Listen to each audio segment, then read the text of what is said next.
I got a big shipment from Shane Spiders, and no, it's not tarantulas. I'm really curious to find out what it is he sent me, so let's find out together and unbox this thing.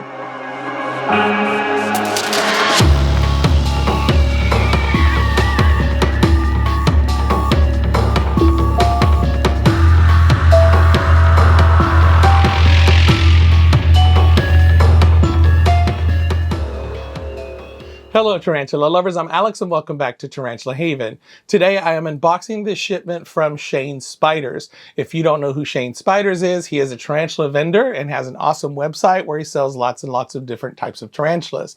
Personally, I have not used Shane Spiders, not because I have anything against them. It's just that I really haven't been in the market for any tarantulas and I haven't been shopping online in a very, very long time. So I've kind of put myself on a freeze because I'm at max, capacity here, but I do buy things every now and then because I can't help it. If I go to reptile shows or something like that, I usually buy local. So I end up not going and searching for stuff online. So definitely check out shanespiders.com. He's got an awesome inventory of all kinds of different types of tarantulas, but not only that, he is also very into 3D printing. I like this because I've also been getting into 3D printing, but he's taken it to a completely different level. He is actually creating products for tarantulas to use in our enclosures and other invertebrates and reptiles as well. So it have opened the box. I've seen what's on the top, but I haven't really gone down deep into the box at all. So I wanted it to be a surprise and I want us to find out together. If you recall from my last video, I did have a bunch of losses that I was really sad about. And I was so sad that I kind of treated myself to a little retail therapy. There have been a couple of reptile shows, one in Orlando and one in Jacksonville that I went to. And I did pick up some new additions. So I'd like to share those with you today as well. All right, let's check it out. So at the very top was this spider, and just in time for Halloween, we got Halloween coming up real soon. I'm definitely going to use this as some kind of decoration, maybe in my classroom or maybe somewhere in here in the Tarantula Haven. But this is really cool. It's nice and fuzzy. And I don't know if he makes these or if he just sells them in his shop, but it's really nice tarantula. All right, so this first one right here, this is really cool. It looks like stone ledges, which I really like. It's got a nice stone-like appearance, very well printed. And at the very top, you have two holes here for holding dishes. So you can put a water dish here, you can put a food dish here. Like if you have a crested gecko or some kind of day gecko or something like that, and you'd like to put this in their enclosure for feeding. Now, I was kind of wondering how this went because this definitely doesn't just sit on the table or on the bottom of the substrate or anything like that. But if you look back here, there's a couple little knobs, and if you pull those off, they're magnets. So these things will magnetize. You can stick them onto the side of the glass of the enclosure, or you can stick them onto any plastic enclosure, anything like that. So these are very useful. I'm definitely going to have a use for this. All right, so let's take a look at this one. This looks like a crystal hide. So that's really cool. Set that down at the bottom. It's got an opening there. Your animal can go inside and live in there, and it looks really nice. Now this I like. This is another tarantula hide or other kind of invertebrate, but it is an arboreal. So what you would do is you would take this and you would put it up against the glass, maybe hot glue it or something to that effect, so that it stays on the side, and your tarantulas can go in there, and they have other holes where they can come out of. So this is really cool. Definitely something I want to use for an arboreal tarantula. All right, now these are really cool. I've seen these on his Facebook page. These are shelf fungus. And of course they have the little hole on top, so you can put a water dish there or you can put a feeding dish there, and they go on just like the other one. You have these little magnets that stick on, and you've got yourself a feeding dish that you can put on any enclosure, glass or plastic. And we got another little crystal hide. So we have two sizes here. Very cool for a spiderling. Nice.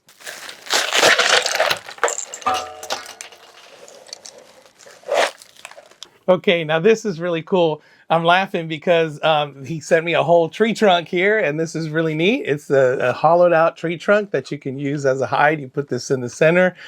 Tarantulas can make their home in it, whatever. But that's cool by itself. But inside of it were all of these little knickknacks that are just too cute for words. You've got little tree trunks that you can put in there for spiderlings, for your little arboreal spiderlings. They come in lots and lots of different sizes, so he put several of those in there. He's even got them in these this iridescent color right here, so those are cool as well. And he's also got all these little teeny hides that look like rocks for tiny spiderlings. Those are really cute, and I'll show you close-ups of these so you can see them a lot better in just a minute. And these are just the cutest things. They look like the little Valentine's candies there, but they're little hides for your tarantulas. So he's got them in really teeny tiny sizes as well. So you got these things. And just in time for Halloween, we got little pumpkin hides as well. Those are awesome. I'm going to use these for my little spiderlings. And these things are really cool. They look like the little critter keepers, but they are also hides. So you can put those in there, decorate your little enclosure, and they look like they have their own little critter keepers as hides. And there's also a little dookie hide right there. It looks like the poo emoji, and it's got an opening there for your tarantula. And he also included a couple of little keychains. So these are really nice as well. I'm going to use these. All right, so I will give you a better look at all of these little things in just a little bit, but this is just awesome, all this stuff. And we got another pumpkin hide. This is a big pumpkin, and we got the opening right there. Very awesome.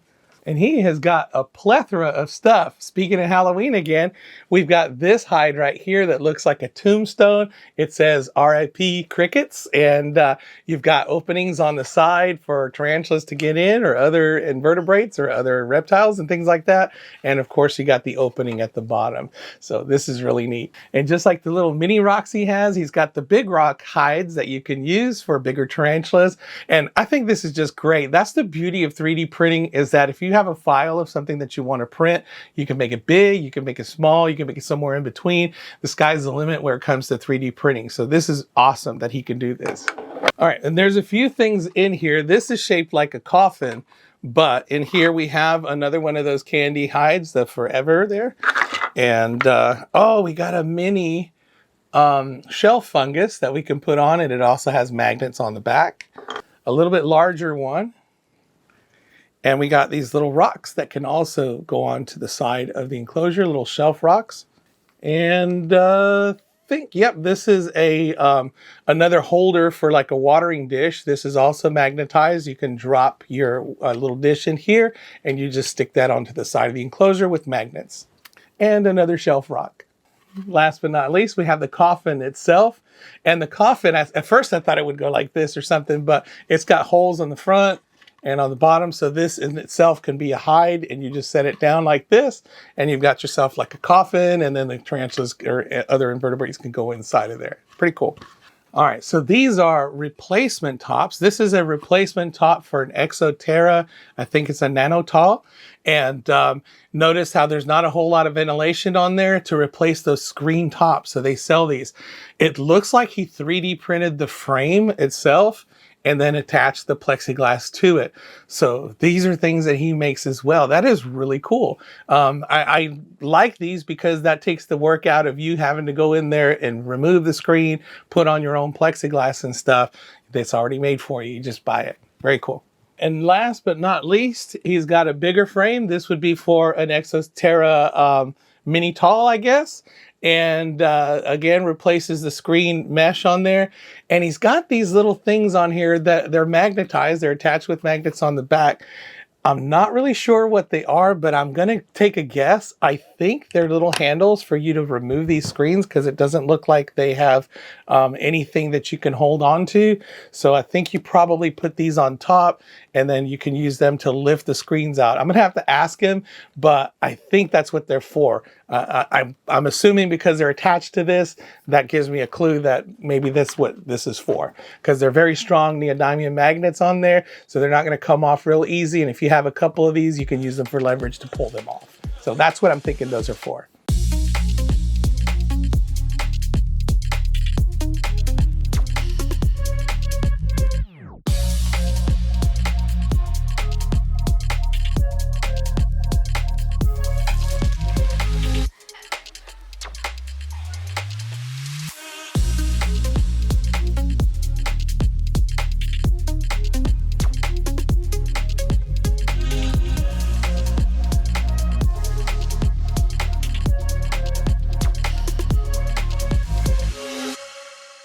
What an amazing haul. There was just so much wonderful stuff in that box. Some of it I didn't even expect.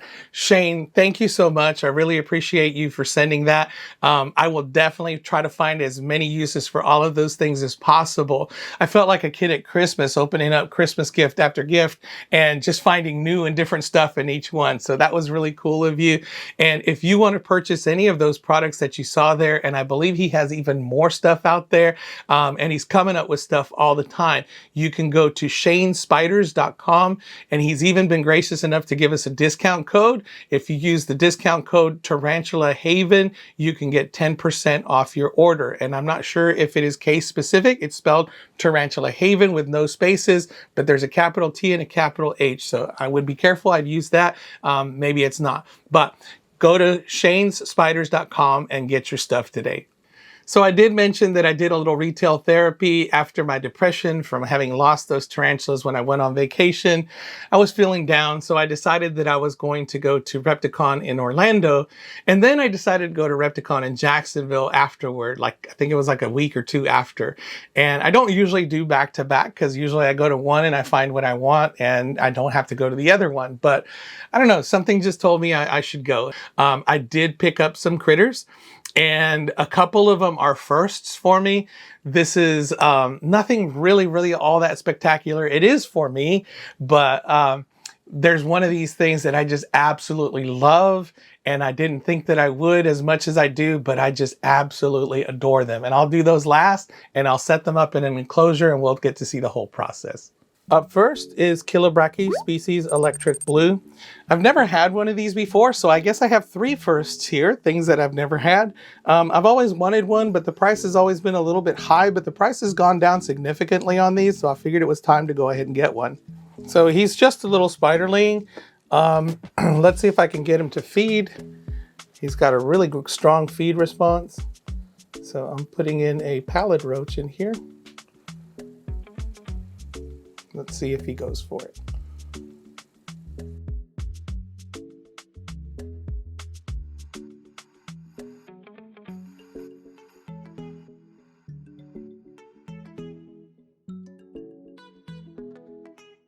Up next is my very first velvet spider, and I picked both of these up from the same vendor. This is an Erissus Walkerneri, and this is my first ever one. I've always wanted one. The price was always crazy for me, and I decided that I did not want to get into a true spider until I found out that they live a lot longer than most of your true spiders. So I decided I was going to go ahead and just pull the trigger on that and get into it. So let's see if I can see her here. She is just a tiny little thing, and she's already eaten a couple of times for me. So I'm going to see if I can pull her out and share her with you. All right, so here she is. She's just a tiny little adorable thing. And the price was kind of high, but it was much better than what I'd seen them before. So I decided I was going to go ahead and jump on it.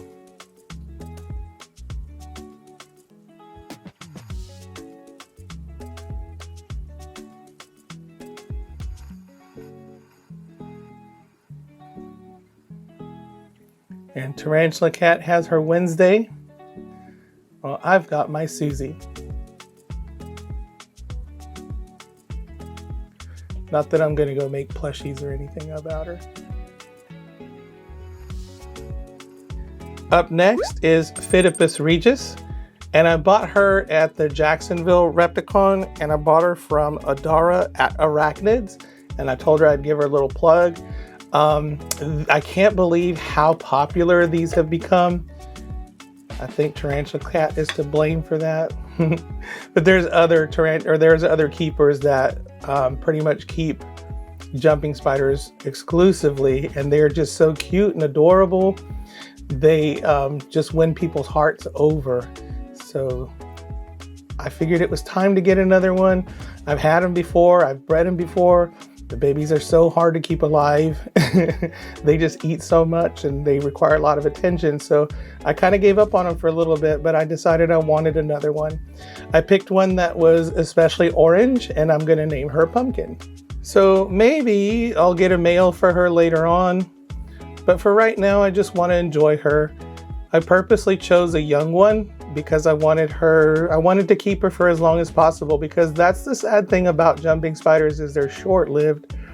They live about a year, the females, and after that they kind of perish. So if you don't breed them, then that's pretty much it. So maybe when she becomes an adult, I'll breed her and have some more, try to keep some of her babies. But for right now, I just want to enjoy her.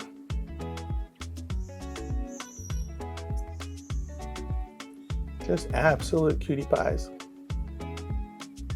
Bye, pumpkin. And last but not least, I absolutely adore these guys. These are Asbolus verrucosus, and these are blue death feigning beetles. And I always wanted some, but I never really got into them because I thought they were just an insect. They're wild caught. They probably won't live that long. And then come to find out that they can live very long, I think 8 to 10 years. And there has been recorded beetles that have lived up to 15 years, I want to say, in captivity, which is an extremely long time for an insect. So these guys can live a pretty good while. So that's always a winner for me. I always want things that have long lifespans because I like to enjoy them as much as possible. And the other thing, of course, is that not many people have had much success in breeding them. They're kind of difficult to breed. And the cool thing is they're now finding out more and more information about how to breed them. They are not especially easy to breed. They will breed like crazy. In fact, I've seen them breeding here, but it's the care of the larva that is a little bit involved. And I've been watching Russ of Aquariumax Pets, and he has done it. And I've also been watching Bugs of Cyberspace, or Bugs in Cyberspace, and he's also done it. They're not much different than raising, say, superworms, letting them transform into beetles, and of course breeding and turning into the larva. But superworms have a much shorter larval stage, whereas these guys, their larval stage is a little bit longer, so you have to kind of keep an eye on them and maintain them. I think Russ said it took him a year to have one transform from a larva to a full-grown beetle. So that's a long time to care for a larva, but people do it all the time. People that keep beetles, they do that quite often. So you know, I might give it a chance, or I might just keep them and buy more as they start dying off. But they are just a delight to watch, and I've had nothing but enjoyment from them from the day I got them. So I'm going to go ahead and set these guys up and put them into a new enclosure. So I'm setting them up in a Tarantula Cribs large slider enclosure, and I've put a little substrate on the bottom because my camera was having a hard time focusing on that white bottom. I've repurposed this enclosure. I did have a different tarantula in there that matured male, so he's since gone on to do other things. And now I'm gonna repurpose it for my beetles. So I'm gonna start out with a moist substrate, and this is Reptisoil that I'm using. So Reptisoil is more of a somewhat damp substrate, but it's good to put this type of soil on the bottom layer of their substrate, because they will lay eggs into the substrate, and the eggs do need a little bit of moisture. So I want to have some kind of bottom that they can lay their eggs into, and then you go back in there and you collect those eggs and you can transfer them into other containers and allow them to develop.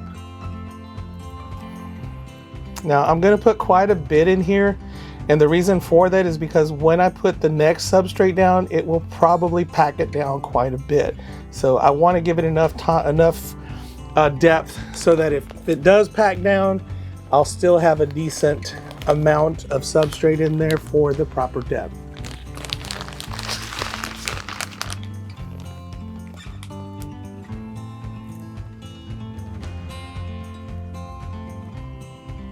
All right, and I'm going to add a decoration here.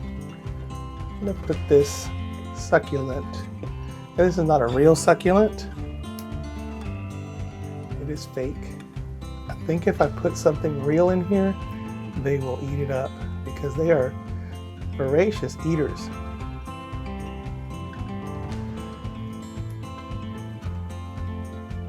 The next substrate that I'm going to put down is Exoterra Stone Desert, and I like it better than the excavator clay because it has little rocks and things like that, and to me it looks a little bit more natural.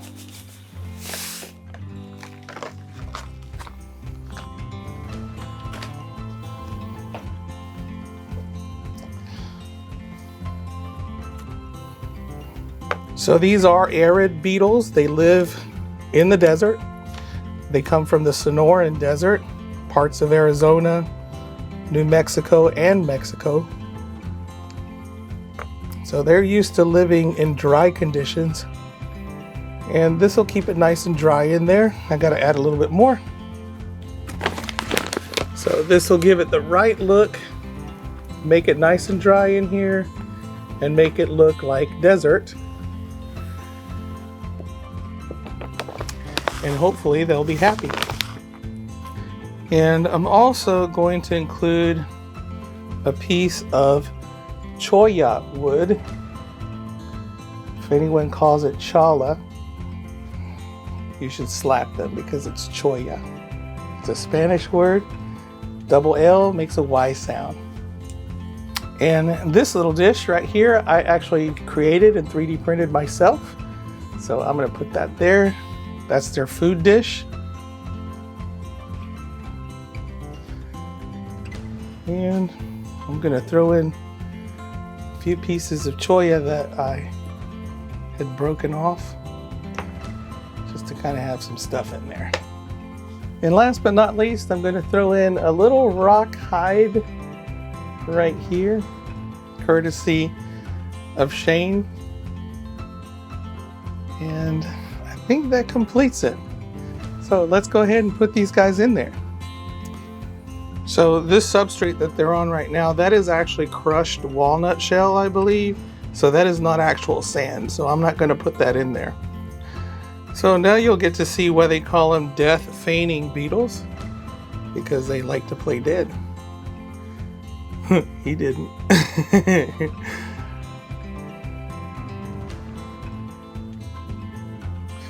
I got a good deal on these guys. This one plays dead, is he? Is he playing dead? Nope.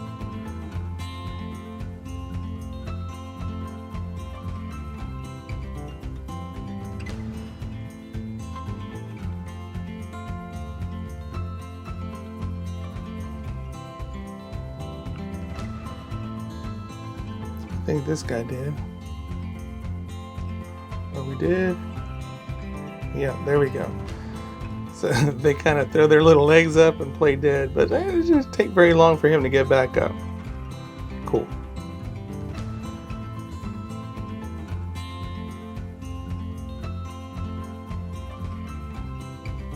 All right, there's this little guy. I just absolutely love the little beads on the back, on their back. I think they're really cool looking, these little armored beetles.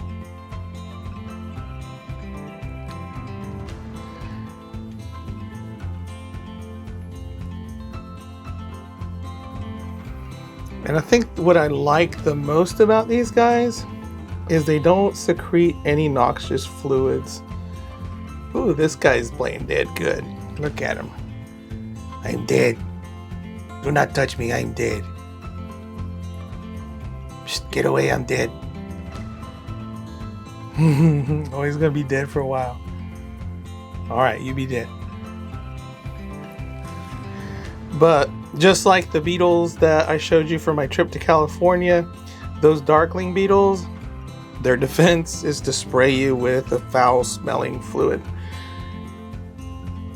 But these guys do not do that. And they're pretty friendly to each other. They will eat carcasses of dead bugs and stuff like that. I've thrown a couple of dead crickets in there and they've just eaten them up. But they will eat pretty much anything. You put fruits in there, you can put carrots in there, any other stuff that you want to put in there, they will eat it up. carcasses of dead crickets and so on. So they're pretty omnivorous.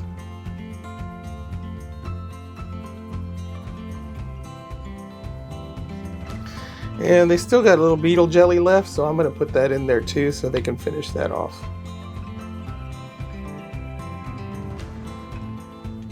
They're like, hey, where's the food? Put a little carrot in there in a little bit. Alright, so I'm going to throw a couple pieces of carrot in there. And they're pretty good about finding stuff pretty fast, especially if it has moisture in it. So that's kind of how they get their moisture, because they don't really drink a whole lot, being desert creatures.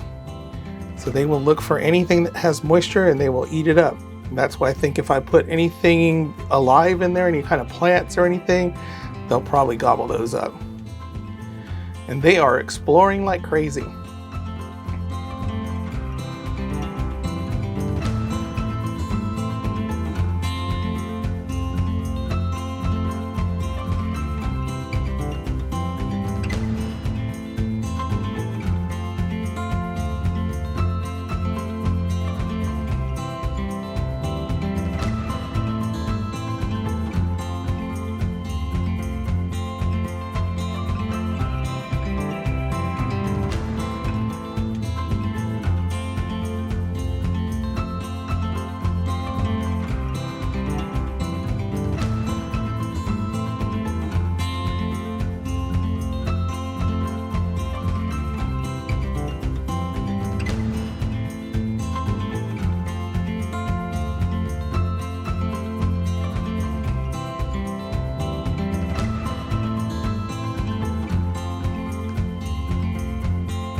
Oh, you finally came back to life, huh? Faker.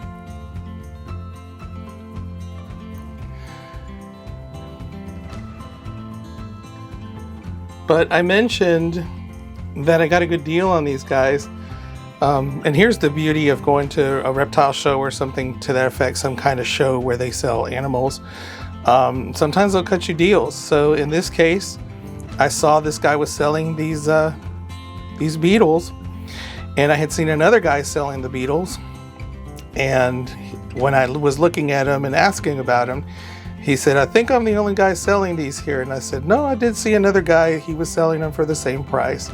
And he said, well, if you buy them from me, I'll cut you a deal. So I said, okay, so how much for the whole lot? And there were 7 of them in there. And he says, I'll sell them to you for 70. So I said, bet. I said, go ahead. Yes, I'll take them. Because the other guy was selling them for 15, he was also selling them for 15, so I got them at a pretty good discount.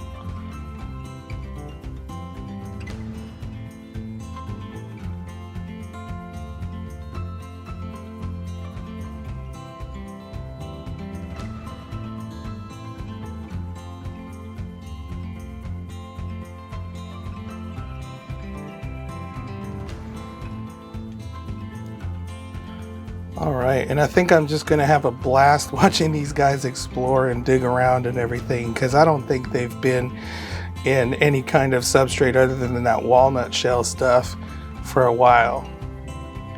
So it looks like they're very interested in the soil, digging down in it, and they're probably gonna start laying eggs real soon. All right, I hope you enjoyed my new additions. I just love all of them, but I can't get over the beetles. I don't know why I'd never pulled the trigger on them before. I just thought that they wouldn't live very long and that they were just kind of a novelty kind of thing. And because they're mostly wild caught, because people don't want to spend the time raising up all the larvae for a year, if that's the case, if that's how long they take all the time. So people just go out in the wild and they catch them. So that's never really intrigued me as far as that's concerned. But the beetles themselves I've always found really cool. And after having them, they are just amazing. They're so funny. They're so derpy. They fall over. They're constantly messing with each other. There's a couple breeding right now. So they are kind of similar to keeping isopods, where there's always something going on and they're just fun to watch. Seems like they never quit moving. They're just always exploring and doing stuff. So there's always something to look at when you're observing them. So I know my kids are going to enjoy them. I'm definitely going to take them to school for them to check out. But hopefully I'll be able to raise them. I'm going to give it a shot. I'm going to see. That's why I've set the enclosure up like it is, so that they can lay eggs in the substrate. And I'm going to learn as much as I can from Aquarimax Pets and Bugs in Cyberspace and see if I can produce my own. So before I leave you today, I did want you to know that I will be attending AnimalCon again this year in Orlando. It is happening next month, the weekend of the 16th and the 17th. So I hope to see you there. I look forward to reconnecting with some of my friends, Richard Stewart of the Tarantula Collective,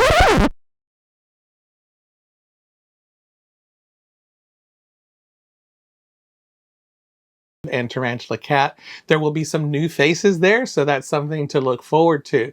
It will be kind of somber because Brian Barczyk is battling cancer right now, and that is something that is very hard for everyone to deal with. I can't imagine what he's going through right now and everything that he's experiencing. So yeah, you know, it's one of those things where I'm going to have to see him and in his decline, and I'm hoping for the best for him, but his prognosis is not entirely all that great. And I hope that this is not the last time we get to see them or see him. But yeah, this is going to be hard because we've all dealt with loss, with cancer and all that. And that's going to be, you know, in the back of my mind the whole time. So hopefully it will be a good experience despite that. And I hope this is not the last time that we see Brian Barczyk. So that wraps it up for me today. I hope you enjoyed it. If you did, please give me a like. If you want to see more, subscribe.